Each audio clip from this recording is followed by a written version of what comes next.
अवैध संबंध में विधवा ने किया एक का कत्ल, 2 साल से चल रहा है था रिलेशन। राजीव से बात करने के बाद पुलिस ने स्कूल के सीसीटीवी कैमरों की फुटेज को भी खंगाला, मगर उससे पुलिस को कोई भी सुराग नहीं मिला। एक बच्चे की मां अनीता ने विधवा होने के बाद मौसी के पति अनिल और स्कूल के गार्ड प्रेमलाल से अवैध संबंध बना लिए थे। आखिर ऐसी क्या वजह रही जो अनीता को अनिल के साथ मिलकर प्रेमलाल की हत्या करने के लिए मजबूर होना पड़ा। सुबह का वक्त था। उत्तर पूर्वी दिल्ली की दिलशाद कॉलोनी में रहने वाले राजीव चाय की चुस्कियां लेते हुए अखबार पढ़ रहे थे। तभी उनके पड़ोसी राजू ने उन्हें खबर दी कि उनके स्कूल का गेट खुला हुआ है और अंदर पुकारने पर गार्ड प्रेमलाल भी जवाब नहीं दे रहा है। राजीव का H 432 ओल्ड सीमापुरी में बाल कॉन्वेंट स्कूल था। प्रेमलाल उनके स्कूल में रात का सुरक्षा गार्ड था। शर्मा जी ने रहने के लिए उसे स्कूल में ही एक कमरा दे दिया था। राजू की बात सुनकर राजीव कुमार शर्मा उसके साथ अपने स्कूल की तरफ निकल गए। राजीव शर्मा जब अपने स्कूल में प्रेमलाल के कमरे में गए तो वहां लहूलुहान हालत में प्रेमलाल की लाश पड़ी थी। उसके सिर तथा दोनों हाथों से खून निकल रहा था। ये खौफनाक मंजर देखकर राजीव कुमार शर्मा और राजू के होश फाख्ता हो गए। राजीव शर्मा ने उसी समय 100 नंबर पर फोन करके वारदात की सूचना पुलिस को दे दी। यह इलाका चूंकि सीमापुरी थाना क्षेत्र में आता है, इसलिए थाना सीमापुरी के एसआई आनंद कुमार और एसआई सौरभ घटनास्थल H 432 ओल्ड सीमापुरी पहुंच गए। तब तक वहां आसपास रहने वाले कई लोग पहुंच चुके थे। पुलिस ने एक फोल्डिंग पलंग पर पड़ी सिक्योरिटी गार्ड प्रेमलाल की लाश का निरीक्षण किया तो उसके सिर पर चोट थी। ऐसा लग रहा था जैसे उसके सिर पर कोई भारी चीज मारी गई हो। इसके अलावा उसकी दोनों कलाइयां कटी मिली। बिस्तर के अलावा फर्श पर भी खून ही खून फैला हुआ था। कमरे में रखी दोनों अलमारियां खुली हुई थीं। काफी सामान फर्श पर बिखरा हुआ था। हालात देखकर लूट की संभावना भी नजर आ रही थी। इसी कमरे की मेज पर शराब की एक बोतल व 2 गिलास तथा बचा हुआ खाना भी मौजूद था। एसआई सौरभ ने ये सूचना थाना प्रभारी राजीव गौतम को दे दी। हत्याकांड की सूचना पाकर थाना प्रभारी राजीव गौतम पुलिस टीम के साथ घटनास्थल पर पहुंचे। घटनास्थल का मौका मुआयना करने के बाद थाना प्रभारी इस नतीजे पर पहुंचे कि हत्यारा स्कूल में मित्रवत दाखिल हुआ था और उसने मृतक के साथ शराब भी पी थी, इसलिए उसकी हत्या में उसका कोई नजदीकी ही शामिल हो सकता है। खुली अलमारी और बिखरा सामान लूट की तरफ इशारा कर रहा था। स्कूल मालिक राजीव शर्मा ने बताया कि प्रेमलाल जम्मू का रहने वाला था। पिछले 2 साल से वह उनके स्कूल में रात को सिक्योरिटी गार्ड के रूप में काम कर रहा था। थाना प्रभारी ने मौके पर क्राइम इन्वेस्टिगेशन टीम बुलाकर गिलास तथा शराब की खाली बोतल से फिंगरप्रिंट्स उठवा लिए। मौके की कार्रवाई निपटाने के बाद लाश को पोस्टमार्टम के लिए जीटीबी अस्पताल भेज दिया। फिर स्कूल मालिक राजीव शर्मा की तहरीर पर गार्ड प्रेमलाल उर्फ दीनदयाल की हत्या का मामला दर्ज करवा दिया। थाना प्रभारी राजीव गौतम ने इस केस की तफ्तीश इंस्पेक्टर इन्वेस्टिगेशन J.K. सिंह को सौंप दी। उन्होंने डीसीपी नूपुर प्रसाद, एसीपी राम सिंह को भी घटना के बारे में अवगत करा दिया। डीसीपी नूपुर प्रसाद ने इस हत्याकांड का खुलासा करने के लिए एसीपी राम सिंह के नेतृत्व में एक टीम गठित की, जिसमें आईपीएस हर्ष इंदौरा, थाना प्रभारी राजीव गौतम, अतिरिक्त थाना प्रभारी Arun Kumar, inspector investigation J.K. Singh, special staff के inspector Hiralal, SI Meena Chauhan, ASI Anand, constable Priyanka, Virendra, Rajiv आदि शामिल थे। टीम ने जांच शुरू की और स्कूल के प्रिंसिपल तथा मालिक राजीव कुमार शर्मा से मृतक गार्ड प्रेमलाल की गतिविधियों के बारे में विस्तार से पूछताछ की तो उन्होंने बता दिया कि गार्ड प्रेमलाल सीमापुरी की ही एक ट्रैवल एजेंसी में पिछले 20 सालों से गार्ड की नौकरी कर रहा था। इसके बीवी बच्चे जम्मू के गांव गुडियाल में रहते हैं। पिछले 2 सालों से वह उनके स्कूल में नौकरी कर रहा था। चूंकि उसकी ड्यूटी रात की थी, इसलिए उन्होंने रहने के लिए स्कूल में ही उसे एक कमरा दे दिया था। राजीव शर्मा से बात करने के बाद पुलिस ने स्कूल के सीसीटीवी कैमरों की फुटेज को भी खंगाला, मगर उससे पुलिस को कोई भी सुराग नहीं मिला, क्योंकि स्कूल में लगे सीसीटीवी कैमरे केवल दिन के वक्त चालू रहते थे। शाम होने पर उन्हें बंद कर दिया जाता था। कहीं से कोई सुराग न मिलने पर पुलिस ने मृतक के मोबाइल फोन की कॉल डिटेल्स निकलवाई। कॉल डिटेल्स का अध्ययन किया गया तो पुलिस की निगाहें मृतक के फोन पर आए अंतिम कॉल पर अटक गईं। उस नंबर पर गार्ड की पहले भी बातें हुई थीं और 3 मार्च 2018 की रात 10:30 बजे लोकेशन उस फोन नंबर की घटनास्थल पर ही थी। जांच में वह फोन नंबर सीमापुरी की ही रहने वाली महिला अनीता का निकला। पुलिस ने अनीता के फोन नंबर की भी कॉल डिटेल्स निकलवाई तो उसमें भी एक फोन नंबर ऐसा मिला जिसकी लोकेशन घटना वाली रात को अनीता के साथ घटनास्थल की थी। इतनी जांच के बाद पुलिस टीम को केस के खुलासे के आसार नजर आने लगे। पुलिस टीम सीमापुरी में स्थित अनीता के घर पहुंच गई। पुलिस को देखकर अनीता एकदम से घबरा गई। Inspector J.K. सिंह ने अनीता से पूछा, तुम गार्ड प्रेमलाल को कैसे जानती हो? मेरा बेटा उसी स्कूल में पढ़ता है जहां प्रेमलाल गार्ड था, इसलिए कभी भी उससे मुलाकात होती रहती थी। इससे ज्यादा मैं प्रेमलाल के बारे में कुछ नहीं जानती, अनीता ने बताया। Inspector J.K. सिंह को लगा कि अनीता सच्चाई को छिपाने की कोशिश कर रही है, क्योंकि उनके पास अनीता और प्रेमलाल के बीच अक्सर होने वाली बातचीत का सबूत मौजूद था। इसलिए वह पूछताछ के लिए उसे थाने ले आए। थाने में उन्होंने अनीता से पूछा, 3 मार्च की रात 10:30 बजे तुम प्रेमलाल के कमरे में क्या करने गई थी? ये सवाल सुनते ही अनीता की बोलती बंद हो गई। कुछ देर की चुप्पी के बाद उसने जो कुछ बताया उससे प्रेमलाल की हत्या की गुत्थी परत दर परत खुलती चली गई।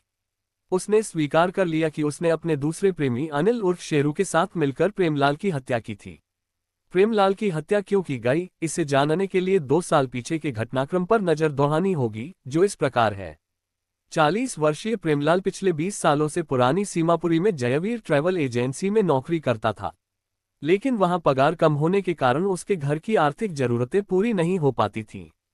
चूंकि ट्रैवल एजेंसी में उसका काम दिन में होता था, इसलिए रात के समय खाली होने के कारण वह राजीव कुमार शर्मा के स्कूल में गार्ड के रूप में नौकरी करने लगा। राजीव शर्मा ने उसे रहने के लिए स्कूल में ही एक कमरा भी दे दिया था। प्रेमलाल का साल में एक बार ही घर जाना होता था, बाकी समय उसका समय दिल्ली में गुजरता था। चूंकि उसकी पत्नी प्रमिला जम्मू में ही रहती थी, इसलिए वह बाजारू औरतों के संपर्क में रहता था। 2 जगहों पर काम करने के कारण थोड़े ही समय में उसके पास काफी रुपए इकट्ठे हो गए थे। वह अपने सभी रुपए अपने अंडरवियर में बनी जेब में रखता था। अनीता की शादी करीब 8 साल पहले सुरेंद्र के साथ हुई थी। शादी की शुरुआत में तो अनीता सुरेंद्र के साथ बहुत खुश थी। बाद में वह एक बेटे की मां बनी, जिसका नाम कपिल रखा। सुरेंद्र प्राइवेट नौकरी करता था, उसी से वह अपने परिवार का पालन पोषण कर रहा था। अनीता की यह खुशी ज्यादा दिनों तक नहीं रह सकी। बीमारी की वजह से सुरेंद्र की नौकरी छूट गई। इससे परिवार में आर्थिक समस्या खड़ी हो गई। अनीता के पास जो थोड़े बहुत पैसे जमा थे, वह भी सुरेंद्र की बीमारी पर खर्च हो गए थे। अनीता ने सुरेंद्र को बचाने की जी तोड़ कोशिश की, लेकिन एक दिन उसकी मौत हो गई। पति की मौत से अनीता की आंखों में अंधेरा छा गया। जैसे तैसे कर उसने पति का दाह संस्कार किया, फिर जीविका चलाने के लिए सीमापुरी की एक कैटरिंग शॉप में नौकरी करने लगी। वहां से उसे जितनी पगार मिलती थी, उससे बड़ी मुश्किल से मां बेटे का गुजारा होता था। 2 साल पहले उसने बेटे कपिल का एडमिशन ओल्ड सीमापुरी में स्थित बाल कॉन्वेंट स्कूल में नर्सरी कक्षा में करवाया। ये स्कूल ओल्ड सीमापुरी का एक नामचीन प्राइवेट स्कूल है। वह रोजाना सुबह बेटे को स्कूल छोड़ने जाती थी और छुट्टी के समय उसे स्कूल से लेने पहुंच जाती थी। बच्चे की छुट्टी होने तक वह अन्य माँओं की तरह गेट पर खड़ी होकर बेटे का इंतजार करती थी। हालांकि अनीता एक विधवा थी, लेकिन उसके सौंदर्य में आज भी कशिश बरकरार थी। गरीबी का अभिशाप भी उसके खूबसूरत चेहरे का रंग फीका नहीं कर पाया था। उसके हुस्न का आलम यह था कि वह जिधर भी निकलती, युवकों की प्यासी निगाहें चोरी चोरी उसके रूप का रसपान करने उसके हसीन चेहरे पर टिक जाती। एक दिन शाम के समय जब स्कूल का गार्ड प्रेमलाल गेट पर ड्यूटी दे रहा था, तभी अचानक उसकी निगाह अनीता पर पड़ी। अनीता को देखकर उसकी आंखें चमक उठीं। वह उस पर डोरे डालने की योजनाएं बनाने लगा। गार्ड प्रेमलाल उसके बेटे कपिल का विशेष ध्यान रखने लगा। वह कपिल को चॉकलेट, टॉफी आदि देकर उसका करीबी बन गया। अनीता ने देखा कि प्रेमलाल कपिल को खूब प्यार करता है, तो वह घर से उसके लिए कुछ न कुछ खाने की चीज बनाकर लाने लगी। इस तरह दोनों ही एक दूसरे को चाहने लगे। अनीता को जब कभी पैसों की जरूरत होती तो वह उसकी मदद भी कर देता। गार्ड की सहानुभूति पाकर अनीता उसकी दोस्त बन गई। अपने मोबाइल नंबर तो वे पहले ही एक दूसरे को दे चुके थे, जिससे वह बातचीत करते रहते थे। प्रेमलाल ने जब देखा कि खूबसूरत अनीता पूरी तरह शीशे में उतर गई है, तो वह रात के समय उसे स्कूल में बुलाने लगा। अनीता के आने पर वह उसके साथ महंगी शराब पीता। अनीता भी उसके साथ शराब पीती, फिर दोनों अपनी हसरतें पूरी करते थे। अनीता को जब भी पैसों की जरूरत होती, प्रेमलाल अपने अंडरवियर की जेब से निकालकर उसे दे देता था। अनीता उसके पास इतने सारे रुपए देखकर बेहद प्रभावित हो गई थी, इसलिए वह प्रेमलाल को हर तरह से खुश रखने की कोशिश करती थी। धीरे धीरे उसका प्रेमलाल के पास आना जाना इतना बढ़ गया कि आस पड़ोस के लोगों को भी उसके अवैध संबंधों की जानकारी हो गई। लेकिन अनीता और प्रेमलाल को इससे कोई फर्क नहीं पड़ा। प्रेमलाल को जब भी मौका मिलता, वह अनीता को अपने कमरे में बुलाकर अपनी हसरतें पूरी कर लेता। अनीता की मौसी मधु का पति अनिल उसका हालचाल पूछने उसके पास आता रहता था। दोनों सालों से एक दूसरे को जानते थे। अनीता के पति की मौत के बाद अनिल ने ही अनीता को सहारा दिया था। अनिल भी अनीता के हुस्न पर लट्टू था। अनिल के साथ भी अनीता के शारीरिक संबंध थे। वह कई कई दिन अनीता के यहाँ रुक जाता था। इस कारण उसके और मधु के संबंधों में भी खटास आ चुकी थी। अनिल ड्राइवर था। हरियाणा से करनाल बाईपास की ओर आने वाले यात्रियों को अपनी इनोवा कार में ढोया करता था। अनिल को जब अनीता और गार्ड प्रेमलाल के संबंधों की जानकारी हुई तो वह इसका विरोध करने लगा। चूंकि अनीता पर गार्ड प्रेमलाल खुलकर खर्च करता था, इसलिए वह उसे छोड़ना नहीं चाहती थी। वह अनिल को किसी तरह समझा देती, फिर मौका मिलते ही प्रेमलाल से मिलने स्कूल में बने उसके कमरे में चली जाती थी।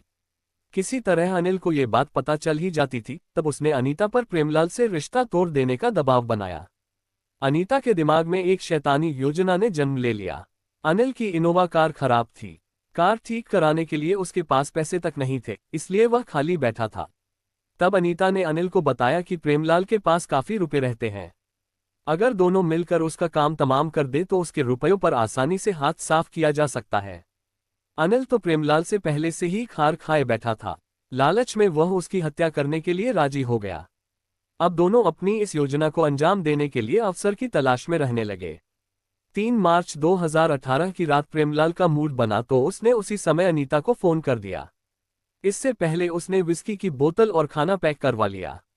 रात के 10 बजे उसने अपनी प्रेमिका अनीता को फोन करके स्कूल में पहुंचने के लिए कहा तो अनीता और अनिल की आंखें खुशी से चमकने लगीं। अनीता ने पहले तो श्रृंगार किया, होठों पर सुर्ख लिपस्टिक लगाए, फिर अनिल की बुलेट मोटरसाइकिल पर बैठकर कॉन्वेंट स्कूल के नजदीक पहुंचा। अनीता जिस समय स्कूल में पहुंची, रात के 10 बज रहे थे। प्रेमलाल की निगाहें केवल अनीता पर पड़ी तो वह उसे टकटकी लगाए देखता रह गया। उसे अनीता इतनी सुंदर पहले कभी नहीं लगी थी। अनीता के अंदर आने पर उसने बाहों में भरकर चूमा, फिर अपने कमरे पर बिछी चारपाई पर ले गया। तभी अनीता ने उससे कोल्ड ड्रिंक लाने की फरमाइश की। प्रेमलाल कोल्ड ड्रिंक लाने स्कूल से बाहर गया। तभी मौका मिलते ही अनीता ने फोन करके अनिल को अंदर बुलाया और छिप जाने के लिए कह दिया। प्रेमलाल के आने के बाद अनीता विस्की में कोल्ड ड्रिंक मिलाकर उसे शराब पिलाने लगी। प्रेमलाल ने अनीता के लिए भी पहिया बना लिया। अनीता भी शराब की शौकीन थी, लेकिन उस दिन उसने स्वयं तो कम पी, लेकिन प्रेमलाल को अधिक पिलाकर मदहोश कर दिया। जब अनीता ने प्रेमलाल को बेसुध देखा तो उसने अनिल को इशारा कर बुला लिया। अनीता ने उससे प्रेमलाल का काम तमाम करने के लिए कहा। फिर अनिल ने प्रेमलाल के सिर पर लोहे की रॉड का भरपूर वार कर उसका काम तमाम कर दिया। इसके बाद अनिल और अनीता ने प्रेमलाल के अंडरवियर में रखे लगभग 60,000 रुपये तथा मोबाइल फोन ले लिया। जब दोनों वहां से जाने लगे तो अनीता को शक हुआ कि कहीं प्रेमलाल बच न जाए। अगर वह बच गया तो वह इस मामले में फंस जाएगी, इसलिए अनीता ने अनिल को उसकी कलाई की नसें काटने के लिए कहा। ये सुनकर अनिल ने अपने साथ लाए पेपर कटर से प्रेमलाल के दोनों हाथों की नसें काट दी, जिससे उसका खून बह गया। प्रेमलाल की हत्या करने के बाद दोनों शातिर इत्मीनान से अपने घर लौट गए। अनीता की निशानदेही पर पुलिस ने उसके पहले प्रेमी अनिल को भी उसके घर से गिरफ्तार कर लिया गया। दोनों की निशानदेही पर प्रेमलाल से लूटे गए रुपए, 3 मोबाइल फोन, मोटरसाइकिल तथा हत्या में प्रयुक्त रॉड, पेपर कटर बरामद कर लिया। पुलिस ने दोनों को 7 मार्च को अदालत में पेश किया, जहां से उन्हें न्यायिक हिरासत में भेज दिया गया।